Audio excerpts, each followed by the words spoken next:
everyone.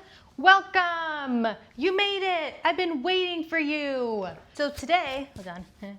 So today we're going to talk all about the CAGED system and what the heck that even means. So I made a video about this a while ago. This was actually my first video, but it's been a while. So I thought I would just redo it. So if you already watched that one and you got all the information you need, you don't need to watch this one unless you want to. So what is the CAGED system? Well, the CAGED system is a very broad general system that governs the entirety of the fretboard, okay? It's basically an organization system. It's like an IKEA wardrobe situation, but for your guitar. And so every musical structure that you can think of, every scale, chord, arpeggio, whatever it is, could be organized within this CAGED system.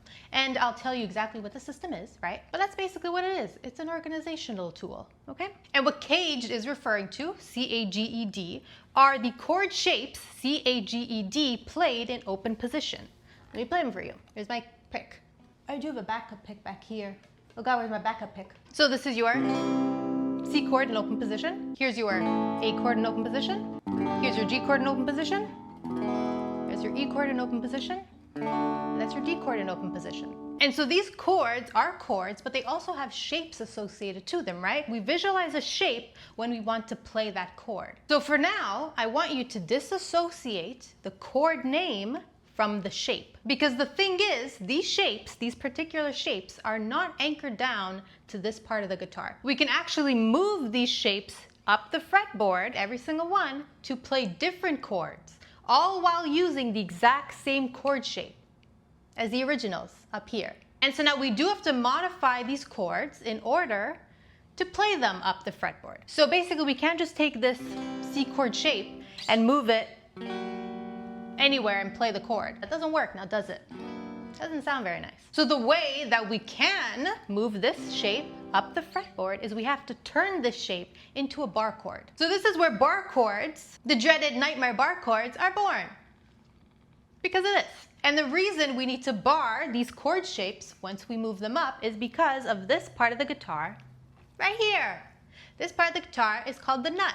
So what we're doing when we're barring a chord is we are using our finger to replicate the nut. So that's why we don't bar chords when we're playing the open position up here, because the nut is acting as the bar. So you have to think about the nut as kind of a permanent bar that is like glued onto the guitar here, okay?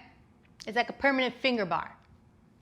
So for example, if we take this E-shaped chord, which in this position is the E chord, but we'll think about it as the E shape, right? If we think about this nut being a bar, and we just replicate the bar with our finger, we'll pretend that our finger is barring, and then fill in the shape, we can actually now move this shape with the bar down with us. But we run into a little bit of a problem, right? Because when we play this shape up here, we know this is the E major chord. But what happens when we bring it down here? Or here? Or here? What chords are we playing? How do you know? Well, that is the beauty of the CAGED system. So let's go over every single chord shape in the CAGED system, these guys up here, and we'll learn exactly how these chord shapes tell us what chords we're playing. Okay, so we'll start with the C shape in the open position. And so in this position up here, this chord is the C shape, but it's also the C chord, right, in this position. So what exactly makes this chord the C chord? Well, every chord shape in the CAGED system has a chord identifier. That is a note within the shape that lets you know what chord you're playing. And now I kind of coined the term chord identifier. No one really uses that. I kind of just made it up. You might have heard it being referred to as the root note.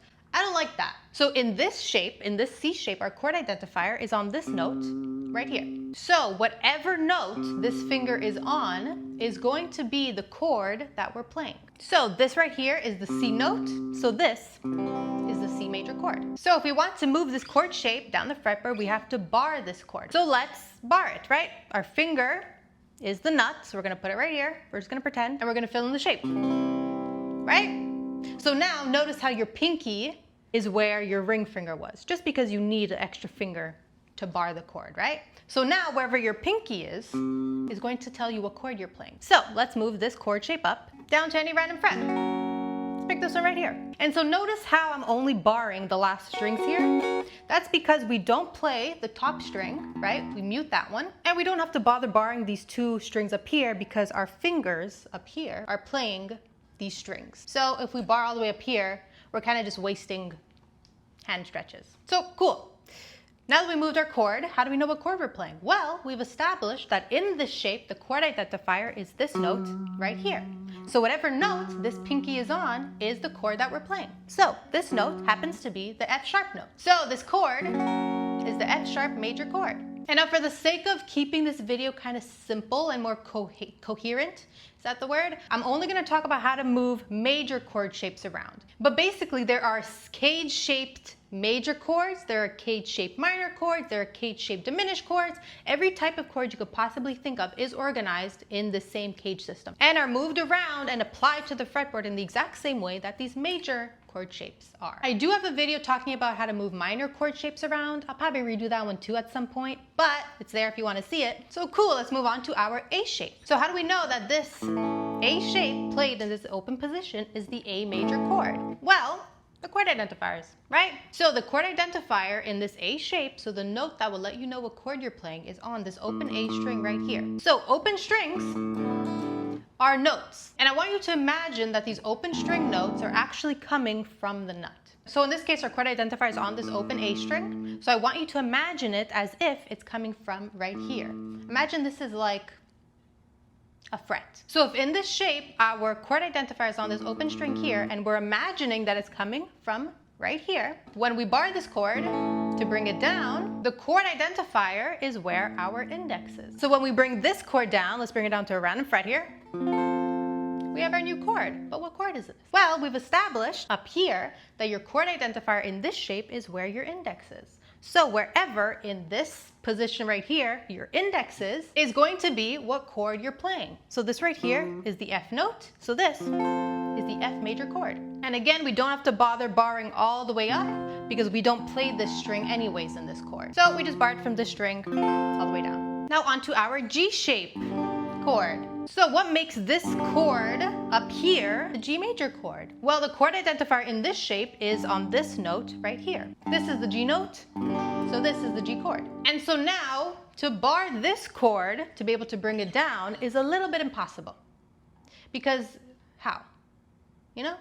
You ran out of fingers. So we're going to have to kind of alter this chord to be able to bar it, to be able to then bring it down. So what we could do is drop these bottom two strings and only play the top, because all we need to make a chord is a first degree, a third degree, and a fifth degree. So we have a first degree here, a third here, a fifth on our open string, and another first on our open string. So all we have to do is play these top four strings here, right? And so if we want to move this mini little chord we made up the fretboard, we have to bar it. So we'll take our finger, put it on the nut, pretend we're barring it, fill in the rest of the shape, and only play these top four strings. And so then when we move the shape up to a random fret, we have our newly developed G-shaped chord. And again, I'm not bothering barring all the way up because these two strings are being taken care of by these fingers. So just do a little half bar. Makes it easier to play. And so now, what chord are we playing when we moved it up here? Well, the chord identifier is on this string here, right? Whatever this note is going to be what chord we're playing. So this is the D note. So this is the D major chord. Ta-da! Now onto our E-shaped chord. This guy up here. What makes this chord the E major chord? Well, chord identifier, right? In this chord shape, our chord identifier is on this open E string right here. This is the E note. So this is the E major chord. So again, we imagine the open notes, open string notes, as if they're coming from the nut, right? So when we turn this chord shape into a bar, our chord identifier is going to be where our index is on this top string here. So now, when we move this chord to any fret, we have our new chord. And what chord is this? Well, whatever note our index is on is going to tell us what chord we're playing. So this is the A note up here. So this is the A major chord. And now lastly, onto our D-shaped chord. So what makes this chord a D major chord? Well, the chord identifier in this shape is on this finger right here. So this is the D note. So this is the D major chord. And now this chord shape is a bit of the outlier. I don't think I've ever said the word outlier before in my life. And that's because when we move this chord shape up the fretboard, we actually don't need to change it at all. Why? Because when we play this chord in the open position here, we are playing this D string right here. Why? Because we're playing the D major chord. So you could play this D string because it's right in the chord, right? It's one of the notes in the chord. But we also have another D note, so another first degree, right here. So we actually don't need this string.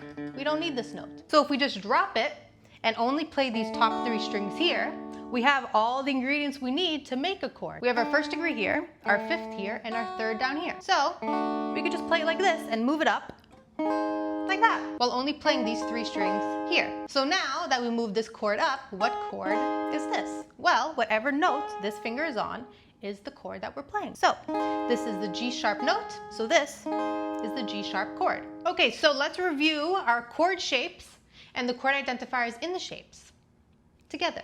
So this is your C-shaped chord, and your chord identifier is where your pinky is. This is your A-shaped chord, and your chord identifier is where your index is. This is your G-shaped chord, and your chord identifier is also where your pinky is. This is your E-shaped chord, and your chord identifier is where your index is. And this is your D-shaped chord, and your chord identifier is where your ring finger is.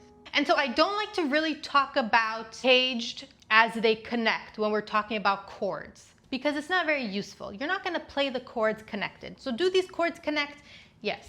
Does it matter? Not really. It only really matters when you're talking about the scales that are organized within these CAGED shapes, which I do have a video about that.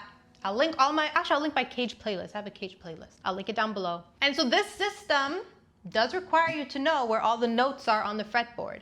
And I mean, you have to know where the notes are on the fretboard. If you want to really understand how this works and, you know, kind of just be free to play, you really need to know where the notes are. And you know what? That's not really as hard as it sounds. You're capable of remembering a lot more than you think you are. And so that's it, guys. I hope that was helpful. I hope that cleared up some confusions. And so that's all. Don't forget to check out my ebook that I released not long ago. It's a chord and scale study book. It's all organized through the CAGED system. I organized some pages in there where I put all of the kind of most basic musical structures organized within each CAGED shape. So it's kind of easy to study from. So makingchoicemusic.com if you want to check that out. So I went to get chocolate. I wanted some chocolate. Although we are kind of done here, so I suppose I could just like leave and eat chocolate. And just leave and eat chocolate. Dark chocolate, you know? It's quite good. I like it. I like it. I was singing this song in my head, sorry. Okay guys, so that's all. That's all I really want to talk about. Thank you for watching. Thanks for being here. Hope that was helpful. If it wasn't, sorry. I'll see you soon. I'll be here. Well, how else am I gonna be? I'll be here, you know?